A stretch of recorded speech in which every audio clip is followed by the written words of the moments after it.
খুবই সহজে ঝটপট তৈরি করুন রেস্টুরেন্টের স্বাদে চিলি পনির। টোটাল 450 গ্রাম পনিরের ব্যবহার করা হয়েছে।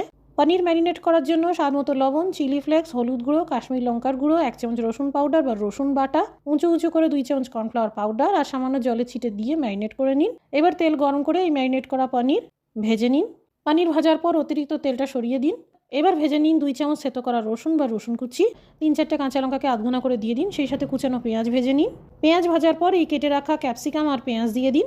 জাস্ট হালকা করে সাঁতলে নিন।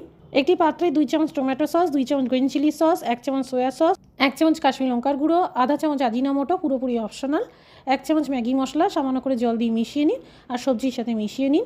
জাস্ট 2 মিনিট মতন ভেজে নিন। এবার ভাজা পনিরগুলো দিয়ে দিন আর সবজি মশলার সাথে ভালো করে মিশিয়ে নিন।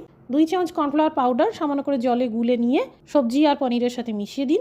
বেশি করে গ্রেভি করতে চাইলে 1 গ্লাস গরম জল দিয়ে দিন। সবশেষে কুচানো ধনেপাতা দিয়ে মিশিয়ে নিন। তৈরি হয়ে গেল চিলি পনির।